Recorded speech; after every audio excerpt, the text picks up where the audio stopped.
First drill we're going to do here is the monster walks, both forward and backwards. Want to try and stay in as low of a crouch position as possible, and then cycle the arms and the legs as if you were going to run or to do some skipping. But really try and keep your center of gravity down low. Still want to maintain good technique, good control, and then make sure you're picking the feet up. Don't allow the feet to just slide forward and backwards. Really want to focus on having the feet pick up off of either the turf, in this instance, or the rubber flooring that you're doing the exercise on, and then just good controlled mechanics. All right. Try not to allow the band to pull your feet in.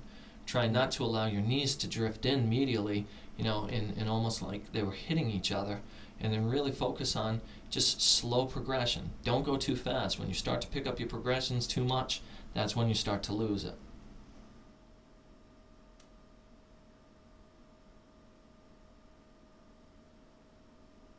Lateral walks are really not a whole lot different in terms of your positioning.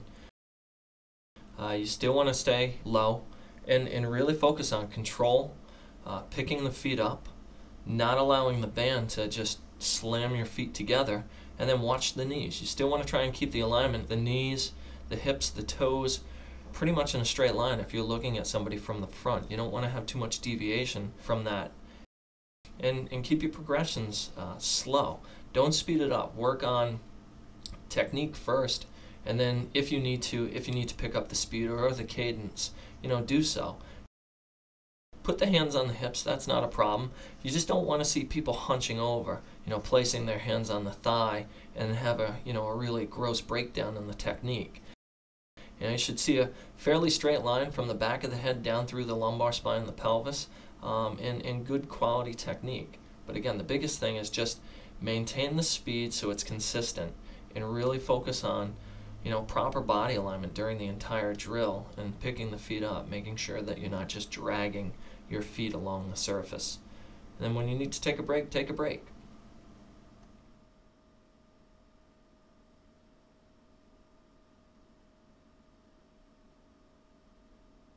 On this drill, you're going to have one foot constantly in contact with the ground.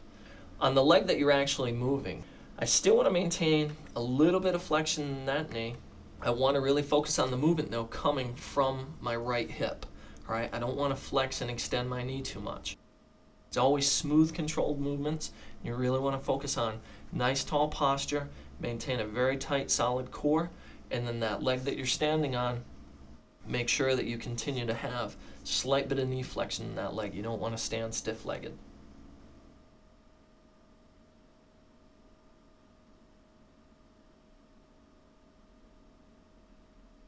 This drill is the exact opposite of what we just did. We just did hip flexion, now we're moving into hip extension.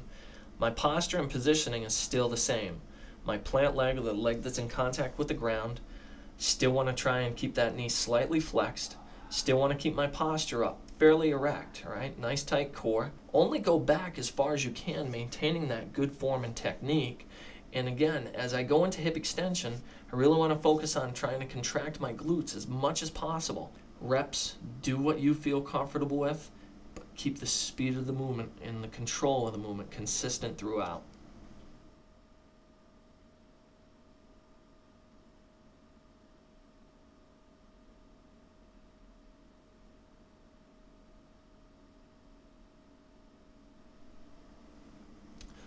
First upper body drill that we're going to do with the mini band is the bear crawl. We're going to go both forwards and backwards.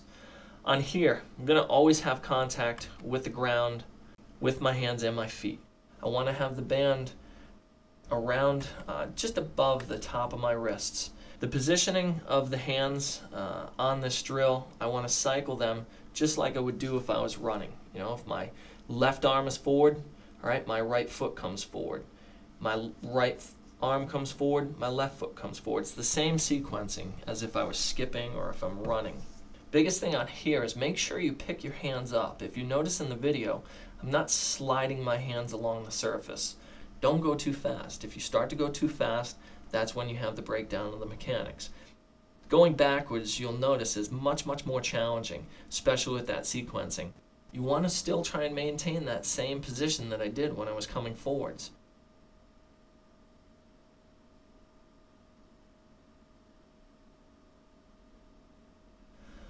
In the lateral walk with the mini band, you're going to assume a push-up position.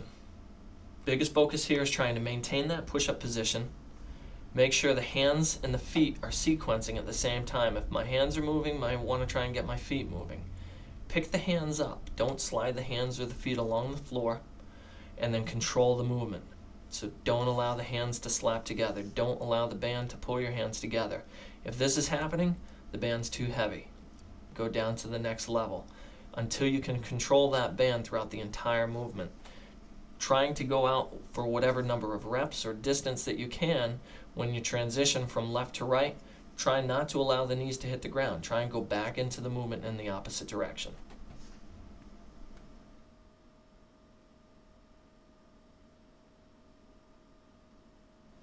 Now in upper body step-ups, we're going to demonstrate with the ARX balance pad.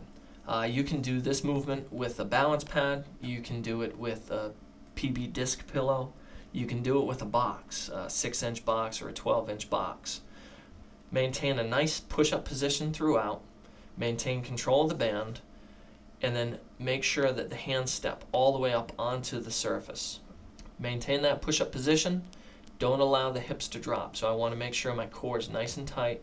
I want them to control the movement. On this, I can dictate my speed.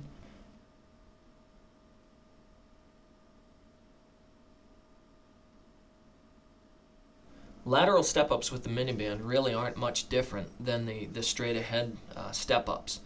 The only thing on here that really is different is the feet. My feet are the pivot point. They don't move throughout the duration of the drill. Still maintain a nice push-up position. Make sure you have a band that you can control throughout the movement. Don't allow the hands to just slide on the floor or slide up to the ARX pad. You always want to pick the hands up and then down off the ARX pad. And you also want to make sure that you can control the band. On this one, you really have to stretch that band. You can change the tempo of the drill to make it a little bit more challenging, or I can change the resistance on the band to make it more challenging. And then also, I can change the height of the box. On here, it's just with the ARX pad. You could use a 6-inch box, you could use a 12-inch box.